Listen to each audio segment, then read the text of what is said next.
الحمد لله الحمد لله وكفى وسلام على عباده الذين اصطفى أما بعد أعوذ بالله من الشيطان الرجيم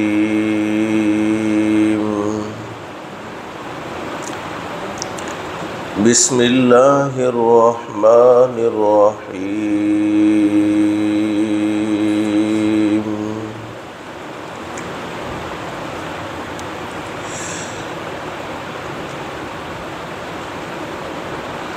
يوم لا ينفع إلا بنون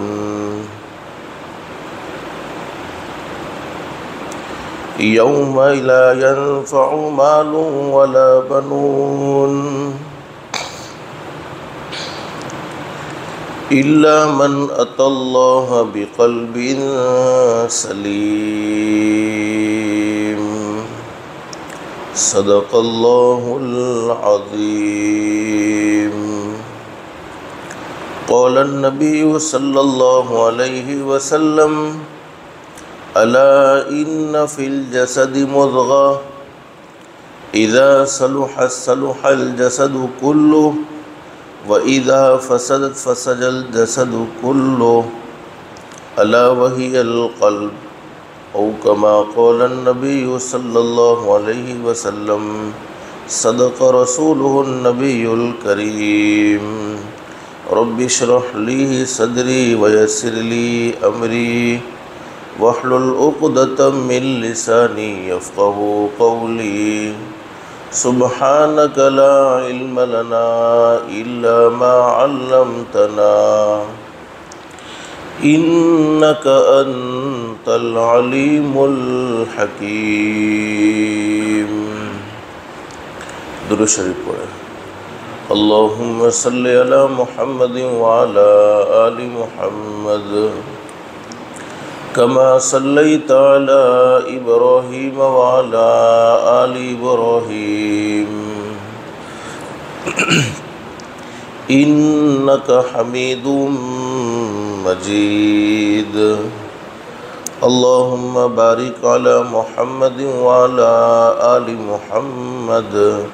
كما باركت على إبراهيم وعلى آل إبراهيم إنك حميد مجيد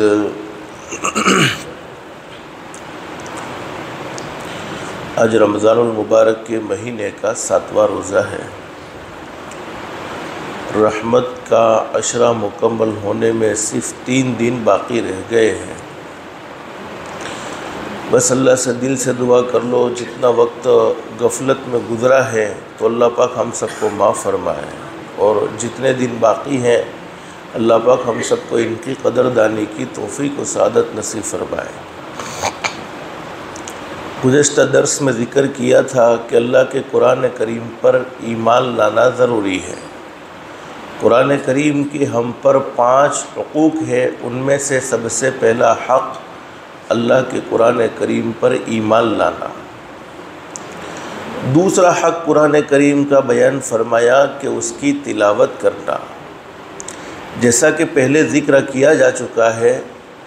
کہ قرآن کریم میں اللہ رب العالمین فرماتے ہیں عام لوگوں کو خطاب کرتے ہوئے قد جاءتکم موعظہ، نصیحت کی سب سے بہترین کتاب اللہ کا کلام قرآن کریم ہے۔ شفاء لما فی الصدور، اور آگے اللہ قرآن کریم میں فرماتے ہیں یہ قرآن کریم دل کی بیماریوں کے لیے شفا۔ دل کی بیماری کا کیا مطلب ہے؟ دل بیمار ہوتا ہے، جیسے جسم تو بیمار ہوتا ہے کہ کبھی جسم پر بخار کے اثرات بھی ہوتے ہیں اور کوئی تکلیف کے اثرات بھی ہوتے ہیں، لیکن دل کی بیماری کا کیا مطلب ہے؟ دل بیمار ہوتا ہے تو علماء فرماتے ہیں کہ ہاں دل بھی بیمار ہوتا ہے۔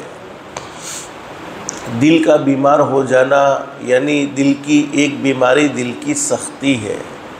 اگر دل سخت ہوتا ہے تو اللہ کے قرآن کا اثر دل پر نہیں ہوتا ہے۔ اور قرآن کریم کی جس آیت کریمہ کو ابھی میں نے آپ کے سامنے پڑھا ہے، اس آیت کریمہ میں اللہ رب العالمین نے بڑی زبردست بات بیان فرمائی ہے۔ اللہ فرماتے یوم لا ينفع مال ولا بنون الا من اتى الله بقلب سلیم۔ جس دنیا کی محبت میں، جس مال کی محبت میں، جس اولاد کی محبت میں تم نے قرآن کریم کو پیچھے رکھا ہوا ہے، تم نے دنیا کے تقاضوں کو سامنے رکھا ہے، قرآن کریم کے تقاضے کو پس پشت ڈال دیا ہے۔ اس لیے کہ قرآن کریم کا ایک تقاضا تو یہ بھی تھا کہ قرآن کریم کو سمجھنا اور اس میں غور و فکر کرنا۔ غور و فکر کب پیدا ہو سکتا ہے؟ جب کہ قرآن کریم کو سمجھے ہوں گے، قرآن کریم کو سمجھنے کے لیے اپنا وقت فارغ کیا ہوگا۔ لیکن اللہ قرآن کریم میں فرماتے یوم لا ينفع مال ولا بنون، جس دنیا کی محبت میں تمہارا دل مسجد میں نہ لگا، جس دنیا کی محبت میں تم نے اپنے رب کو ناراض کر لیا، جس دنیا کی محبت میں تم مسجدوں سے دور ہوتے چلے گئے، اور فرمایا کہ اس دنیا کی محبت میں تم محبت کرتے کرتے دنیا سے چلے گئے، اور دنیا سے چلے جانے کے بعد ہر ایک کو اللہ کے سامنے کھڑے ہونا ہے۔ اللہ اس وقت قرآن کریم کے بارے میں اس وقت کا منظر بیان فرماتے ہیں کہ اگر دنیا سے محبت کرتے ہوئے، دنیا کے تقاضوں کو سامنے رکھتے ہوئے اسی حال میں دنیا سے چلے گئے ہو، کل قیامت میں اللہ کے سامنے کھڑا تو ہونا ہی ہونا ہے۔ اور ہر گھر میں اللہ کا قرآن کریم موجود ہے، وہ قرآن کریم ہم سے پوچھنے والا بھی ہے، کل قیامت میں ہم سے سوال بھی کرے گا کہ میں تمہارے گھر میں موجود تھا، تمہیں سمجھانے والے موجود تھے، تمہیں پڑھانے والے موجود تھے، تم نے میرا کیا حق ادا کیا ہے؟ پوری زندگی دنیا کمانے میں، پوری زندگی آرام و عیش میں گزار دی ہے، تھوڑا سا وقت میرے قرآن کے لیے بھی فارغ کیا تھا یا نہیں کیا تھا؟ تو اللہ قرآن کریم میں فرماتے ہیں کہ قیامت میں اگرچہ تم نے کتنا بھی مال جمع کیا ہو، لیکن وہ مال تمہیں قیامت میں اللہ سے چھڑوا نہیں سکتا ہے، بچا نہیں سکتا ہے، اور تمہاری اولاد بھی تمہیں نفع نہیں دے سکتی، تمہارا مال بھی تمہیں نفع نہیں دے سکتا۔ تو کیا نفع دے گا؟ الا من اتى اللہ بقلب سلیم، قلب سلیم، ایک سنوارا ہوا دل۔ اور گزشتہ کل میں نے آپ کو بتلایا تھا انبیاء کرام، حضرت نبی کریم صلی اللہ علیہ وسلم اور ان سے پہلے آنے والے بہت سے انبیاء کرام نے یہی محنت کی ہے کہ لوگوں کے دلوں کو سنوارا جائے، دل کو بنایا جائے۔ اور ایک حدیث میں فرمایا، بخاری شریف میں حدیث موجود ہے، حضرت نبی کریم صلی اللہ علیہ وسلم نے ارشاد فرمایا، الا ان فی الجسد مضغہ، تمہارے جسم میں ایک لوتھڑا ایسا ہے، ایک خون کا ٹکڑا ایسا ہے، اذا صلح صلح الجسد کلہ، جب وہ صحیح رہتا ہے تو پورا جسم صحیح رہتا ہے، وَإِذَا فَسَدَتْ فَسَدَ الْجَسَدُ كُلُّ، اور جب وہ جسم کے اندر جو خون کا لوتھڑا ہے وہ بگڑ جاتا ہے تو پورا جسم بگڑ جاتا ہے۔ الا وہی القلب، وہ ہے دل۔ دل کا سنورنا یہ جسم کے سنورنے پر موقوف ہے، دل کا بگڑنا یہ جسم کے بگڑنے پر موقوف ہے۔ اس لیے کہ جتنے بھی نیک اعمال ہم کرتے ہیں پہلے اس کا خیال دل میں آتا ہے، پھر بدن سے ظاہر ہوتے ہیں۔ جتنے بھی گناہ کرتے ہیں پہلے گناہ کا خیال دل میں آتا ہے، پھر ان گناہوں کو باڈی سے کیا جاتا ہے۔ اب دل سخت ہو چکا ہے، دل بیمار ہو چکا ہے، تو قرآن کریم کو سمجھنے کے لیے بیمار دل کا علاج بھی تو ضروری ہے کہ دل کی سختی کو کیسے دور کیا جائے، اور یہ کیسے پتہ چلے گا کہ دل سخت ہو گیا ہے؟ تو اس کے بارے میں فرمایا علماء کرام نے دل کے سخت ہو جانے کی کچھ نشانیاں بیان فرمائی ہیں۔ سب سے پہلی نشانی یہ ہے کہ جب انسان فانی چیزوں کو باقی چیزوں پر ترجیح دینے لگے، ختم ہونے والی چیزوں کو باقی رہنے والی چیزوں پر ترجیح دینے لگے، تو سمجھ لو کہ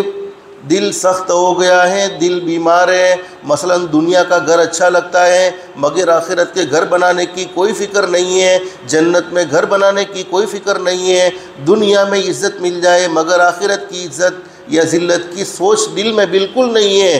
دنیا میں آسانیاں مل جائے مگر آخرت کے عذاب کی کوئی پرواہ نہیں ہے، تو سمجھ لینا چاہیے کہ یہ دل بیمار ہو چکا ہے، یہ دل سخت ہو چکا ہے۔ اور دوسری نشانی بیان فرمائی، جب انسان رونا بند کر دے، یعنی اسے کبھی رونا ہی نہ آوے، اس کی آنکھوں سے آنسو نہ نکلتے ہو، تو سمجھ لینا چاہیے کہ دل سخت ہو چکا ہے۔ جب انسان رونا بند کر دے تو سمجھ لو کہ دل سخت ہو چکا ہے۔ کبھی کبھی انسان کی آنکھیں روتی ہیں اور کبھی کبھی انسان کا دل روتا ہے، کبھی کبھی آنکھوں سے آنسو نہیں آتے لیکن دل بے چین اور بے قرار رہتا ہے۔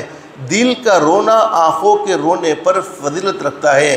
یہ ضروری نہیں ہے کہ آنکھ سے پانی نکلا ہو یہی رونا کہلائے گا، بلکہ بہت سے اللہ کے بندے ایسے بھی ہوتے ہیں کہ ان کے دل ہمیشہ روتے رہتے ہیں، ان کے آنکھوں سے پانی نہیں نکلتا ہے، ان کا دل روتا ہے اور اللہ کے یہاں قبول بھی ہوتا ہے اور ان کی توبہ کے لیے قبولیت کے دروازے کھل جاتے ہیں۔ اور دل اور آنکھوں میں سے کوئی بھی چیز نہ روئے تو فرمایا کہ یہ دل کا سخت ہو جانا ہے۔ اور بعض کی تو دونوں چیزیں روتی ہیں، وہ بڑے خوش نصیب ہیں، اور بعض کی آنکھیں روتی ہیں اور بعض کی دل روتے ہیں۔ ایک مرتبہ حیات الصحابہ میں لکھا ہے کہ ہمارے آقا تاجدار مدینہ محمد الرسول اللہ صلی اللہ علیہ وسلم تشریف فرما ہے اور ہمارے نبی نے قرآن کریم کی یہ آیت کریمہ تلاوت فرمائی، افمن ھذا الحدیث تعجبون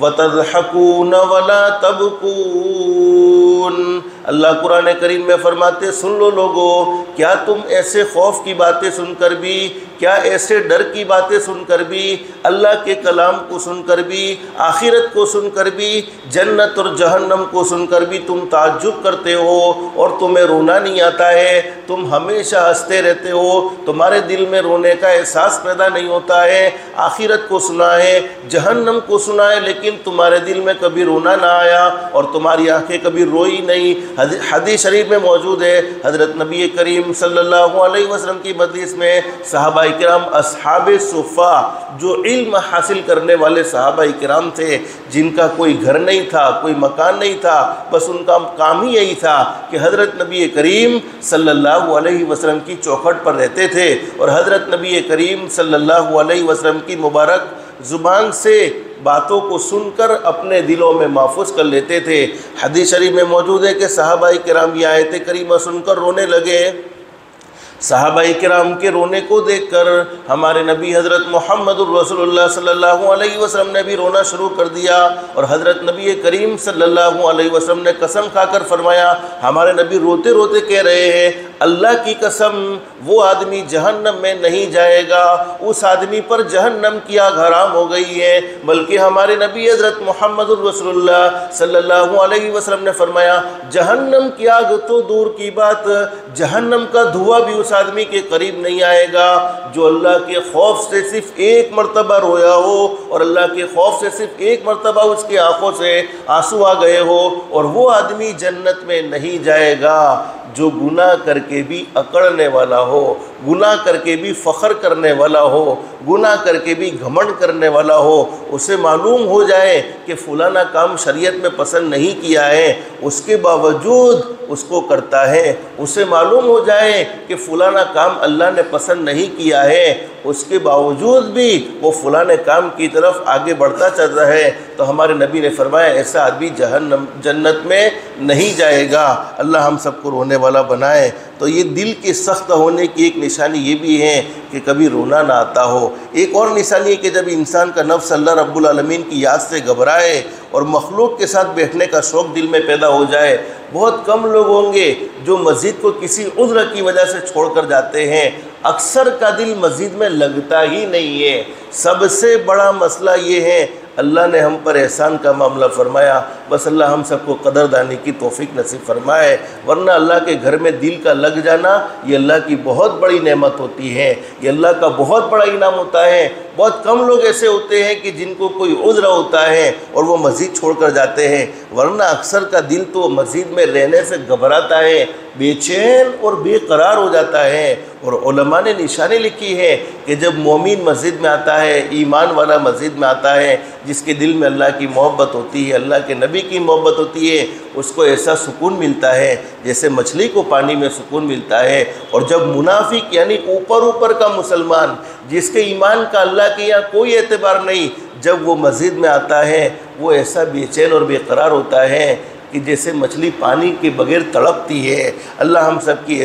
ایسی کیفیت سے حفاظت فرمائے۔ نہیں، مسجد تو اللہ کا گھر ہے، اللہ کے گھر میں تو دل و جان سے شوق کے ساتھ بیٹھنا چاہیے، فرشتوں کا ماحول ہے۔ اور آپ کو معلوم ہے جب قیامت قائم ہوگی، بولو قیامت قائم ہوگی، تو قیامت قائم ہوگی، ہر چیز توڑ پھوڑ کر فنا کر دی جائے گی، یہ زمین ٹوٹ جائے گی، پہاڑ ٹوٹیں گے، عمارتیں بلڈنگیں سب ٹوٹ جائے گا، لیکن مسجدوں کو اللہ پاک آسمانوں پر بولو اٹھا لے گا، مسجدوں کو کچھ نہیں ہوگا۔ اگر اللہ کا عذاب بھی آنے والا ہو اور کوئی اللہ کا بندہ اس وقت مسجد میں موجود ہوتا ہے، اللہ پاک اسے عذاب سے محفوظ فرما لیتے ہیں۔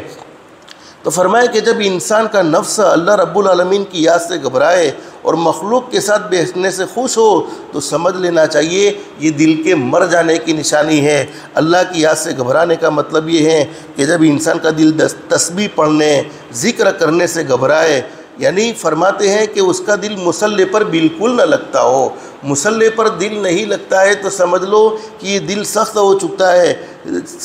چکا ہے، اس کے لیے مصلی پر بیٹھنا بوجھ محسوس ہو۔ ایک بڑے سے اصول کی بات ہے کہ بندے کا اللہ کے ساتھ تعلق دیکھنا ہے کہ اس کا اللہ کے ساتھ تعلق کتنا مضبوط ہے، تو اس کی نماز دیکھو، اس کے مصلی پر بیٹھنے کی کیفیت دیکھو، مسجد میں اس کے آنے کی کیفیت دیکھو۔ اگر وہ ذکر کرنے والا ہے، اللہ کو یاد کرنے والا ہے، تو فرمایا کہ اسے ایسا سکون ملتا ہے جیسے بچے کو ماں کی گود میں سکون ملتا ہے۔ اور جس کے دل میں کمی ہوتی ہے، اللہ کی محبت نہیں ہوتی ہے، اللہ کے نبی کی محبت میں کمی آ گئی ہوتی ہے، ایمان کمزور ہو چکا ہوتا ہے، تو پھر اسے مصلی پر بیٹھنا، مسجد میں آنا یہ بوجھ محسوس ہوتا ہے۔ پھر وہ فوراً سلام پھیر کر مسجد سے بھاگنے کی ہی کوشش میں رہتا ہے۔ کئی لوگ ایسے ہوتے ہیں کہ مسجد میں آنے کے لیے ان کا دل تو آمادہ ہوتا ہی نہیں ہے۔ یہ تو اللہ نے ہم پر فضل کا معاملہ فرمایا ہے، کرم کا معاملہ فرمایا ہے۔ اللہ ہمیں ان نعمتوں کی قدردانی کی توفیق نصیب فرمائے۔ میرے پیاروں، یہ بات تو ہم سنتے ہیں کہ وقت تو ایک نہ ایک دن گزر ہی جائے گا، اگر اچھا گزرا ہے تو یہ اللہ کے دربار میں نیکیوں کے لیے لکھا جائے گا، اور غفلت میں گزرا ہے تو ایک ایک سیکنڈ کا کل قیامت میں بولو اللہ کو حساب دینا پڑے گا۔ اور ہم اس وقت بیٹھتے ہیں، دیکھو ہر ایک کے ساتھ ایک تقاضے لگے ہوئے ہیں، لیکن اللہ نے توفیق انہی کو دی ہے جن کے دل میں اللہ کی محبت ہے، جن کے دل میں قرآن کریم کی محبت ہے، جنہیں آخرت کا یقین ہے، تو انہیں ملے گا کیا؟ حدیث شریف میں فرمایا نبی کریم صلی اللہ علیہ وسلم نے، حضرت ابو ہریرہ رضی اللہ عنہ فرماتے، نبی کریم صلی اللہ علیہ وسلم نے ارشاد فرمایا، جو شخص دنیا میں اپنے کسی مسلمان بھائی کی ایک پریشانی کو دور کر دیتا ہے، ہمارا کوئی پڑوسی ہے، ہمارا کوئی رشتہ دار ہے، ہمارا کوئی مومن بھائی ہے، ہم دیکھتے ہیں اپنی آنکھوں سے کہ وہ پریشان ہے، اور اللہ نے ہمیں وہ طاقت دے رکھی ہے، وہ قدرت دے رکھی ہے کہ ہم اس کی پریشانی کو دور کر سکتے ہیں۔ اگر اچھے بول سے دور کر سکتے ہیں تو اچھے بول سے، اس کی مدد کر کے دور کر سکتے ہیں تو اس کی مدد کر کے۔ تو ہمارے نبی نے فرمایا، میرا وہ امتی جو اپنے کسی مسلمان بھائی کی ایک پریشانی کو دور کرتا ہے، اللہ رب العالمین اس کی آخرت کی پریشانیوں میں سے ایک پریشانی دور فرما دیتے ہیں۔ اور جو شخص کسی تنگ دست کے ساتھ، کسی غریب آدمی کے ساتھ آسانی کا معاملہ کرتا ہے، غریب آدمی نے قرض لیا تھا، اب وہ بیچارہ دینے کی پوری نیت کر چکا ہے، لیکن اس کے پاس ابھی دینے کے کوئی اسباب موجود نہیں ہے، اور تھوڑی سی اس کو ڈھیل دے دی، تھوڑا سا وقت دے دیا، اس کے ساتھ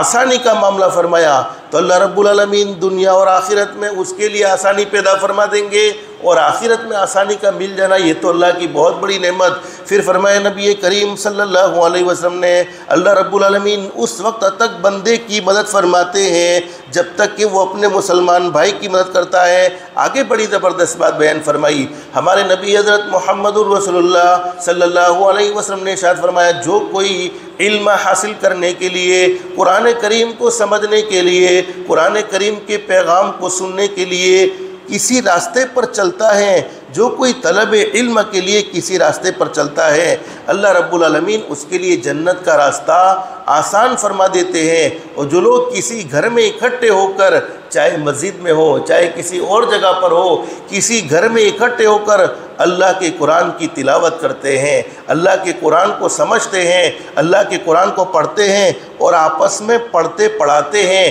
سیکھتے سکھاتے ہیں، ان پر سکینہ نازل ہوتی ہے۔ یعنی اللہ کی ایک خاص رحمت جو ہر ایک کو ڈھانپ لیتی ہے ان لوگوں کو جنہوں نے قرآن کریم کے لیے اپنا وقت فارغ کیا ہے۔ فرمایا ان پر سکینہ نازل ہوتی ہے اور رحمت ان کو ڈھانپ لیتی ہے اور فرشتے ان کو گھیر لیتے ہیں، اور اللہ رب العالمین ان لوگوں کا تذکرہ اپنے مقرب فرشتوں میں فرماتے ہیں۔ اتنی بڑی دولت اللہ پاک نے ہمیں نصیب فرمائی ہے کہ ہم تو اپنی کمزور طاقت کے مطابق اللہ کو یاد کرتے ہیں، اللہ اپنی شان کے مطابق فرشتوں کے درمیان میں ہمارا تذکرہ کرتے ہیں۔ تو میں نے کہا نا، دل کی بیماری کا قرآن کریم علاج ہے۔ اب دل کی بیماری کو دور کرنے کے لیے کیا کریں گے؟ تو حدیث شریف میں یہ لکھا ہے کہ دل کی بیماری کو دور کرنے کے لیے زیادہ سے زیادہ اللہ کے قرآن کریم کی تلاوت کرے۔ اللہ کے قرآن کریم کی حدیث شریف میں موجود ہے، ایک مرتبہ ہمارے آقا تاجدار مدینہ محمد الرسول اللہ صلی اللہ علیہ وسلم مسجد نبوی میں تشریف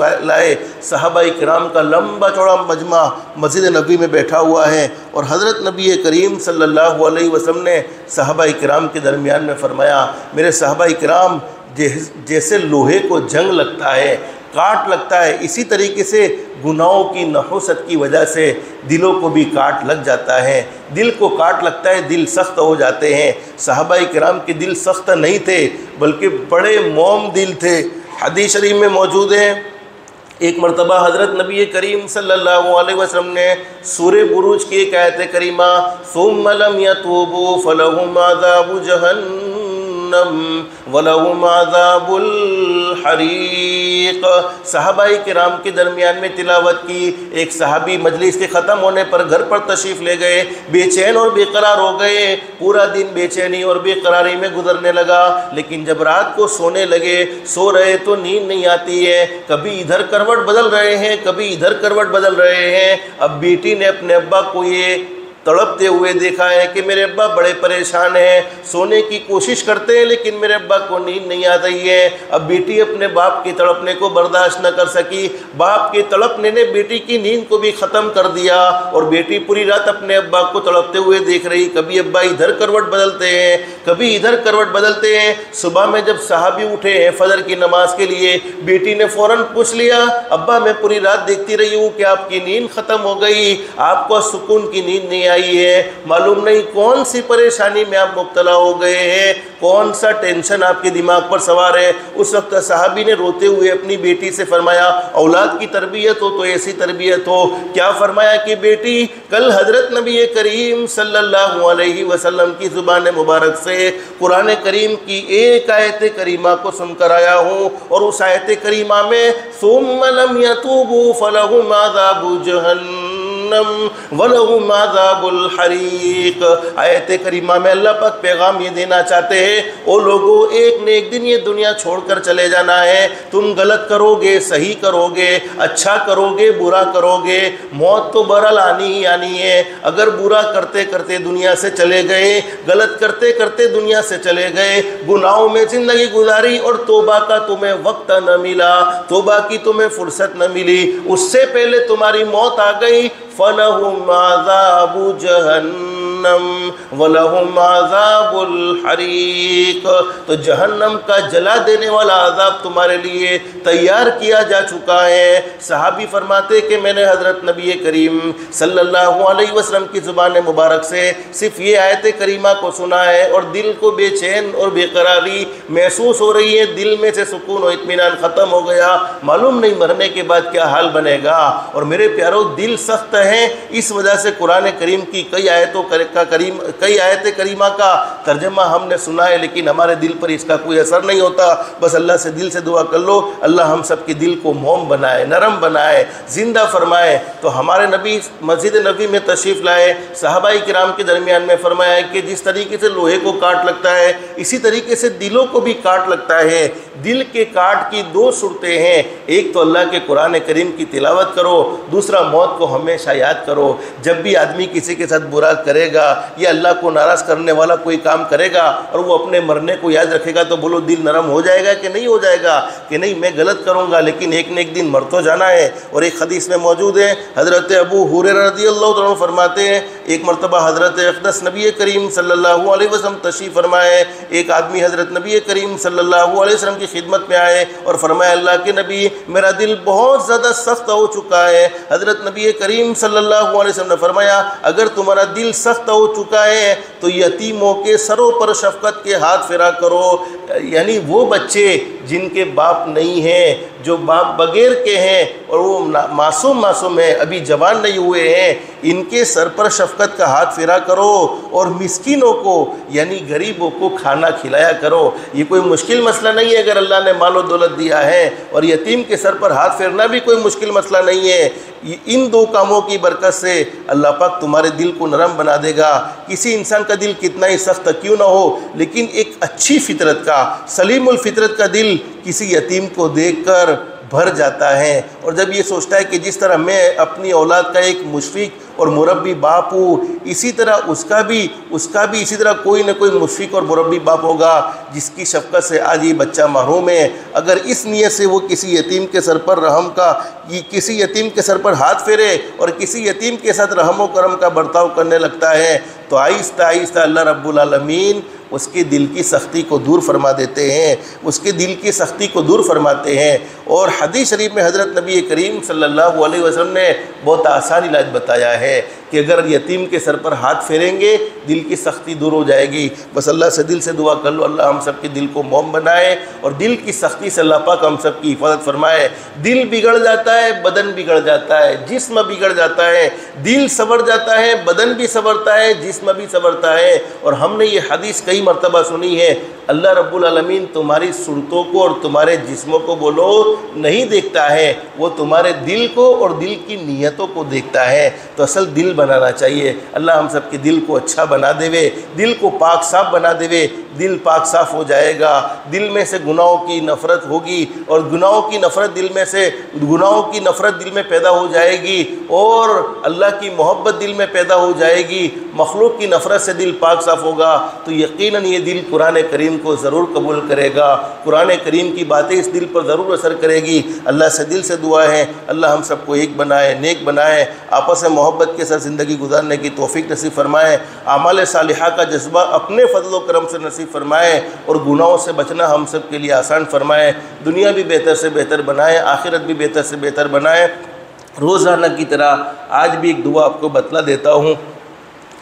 گزشتہ کل بتلایا تھا کہ ٹینشن دور کرنا ہو تو یا حیو یا قیوم برحمتک استغیث پڑھے، یہ بہت بہترین دعا۔ لیکن آج اسی طرح کی اور ایک دعا ہے۔ حدیث شریف میں لکھا ہے کہ بہت سی مرتبہ ہماری زندگیوں میں پریشانی ہوتی ہے، دکھ ہوتے ہیں، تو ایک چھوٹی سی دعا ہمارے نبی نے بیان فرمائی کہ اس چھوٹی سی دعا کو پڑھنے کی برکت سے اللہ پاک 70 پریشانیوں کے دروازے بند کر دے گا۔ اس میں سے سب سے چھوٹی پریشانی اللہ تنگ دستی یعنی روزی کی تنگی کو دور کر دے گا۔ اس سے بڑی بڑی دوسری پریشانیاں، سب سے چھوٹی پریشانی کون سی؟ رزق کی تنگی کو اللہ پاک دور فرما دے گا۔ اور وہ دعا کوئی مشکل بھی نہیں، لا حول ولا قوت الا باللہ، بولو اتنا ہر ایک کو یاد ہے، لا حول ولا قوت الا باللہ۔ آگے پڑھنا ہے، لا ملجأ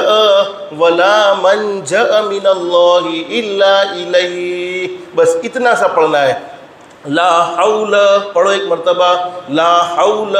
ولا قوت الا باللہ، لا ملجأ ولا منجأ من اللہ الا الیہ۔ صرف ایک مرتبہ پڑھ لیا، ہمارے نبی حضرت محمد الرسول اللہ صلی اللہ علیہ وسلم نے اپنی سچی زبان مبارک سے یہ بات بیان فرمائی ہے۔ ایک مرتبہ پڑھنے کی برکت سے اللہ پاک میرے اس امتی کے 70 پریشانیوں کے دروازے بند کر دے گا، 70 تیر دکھوں کے دروازے بند کر دے گا، اور اس میں سب سے چھوٹی پریشانی اللہ پاک اسے روزی کی تنگی کے معاملے میں اگر پریشان ہے تو روزی کی تنگی سے اللہ پاک اسے نجات نصیب فرما کر حلال پاکیزہ روزی کے اللہ پاک آسمانوں سے فیصلے فرما دے گا۔ اللہ ہم سب کی دنیا بھی بہتر سے بہتر بنائے، آخرت بھی بہتر سے بہتر بنائے، اللہ کے احکام کے مطابق حضرت نبی کریم صلی اللہ علیہ وسلم کے طریقے کے مطابق زندگی گزارنے کی توفیق و سعادت نصیب فرمائے۔ اللہ پاک ہم سب کو کہنے سننے سے زیادہ اخلاص، استخلاص اور استقامت کے ساتھ عمل کی توفیق نصیب فرمائے۔ آمین یا رب العالمین۔ وآخر دعوانا ان الحمد للہ رب العالمین۔ استغفر اللہ الذی لا الہ الا هو۔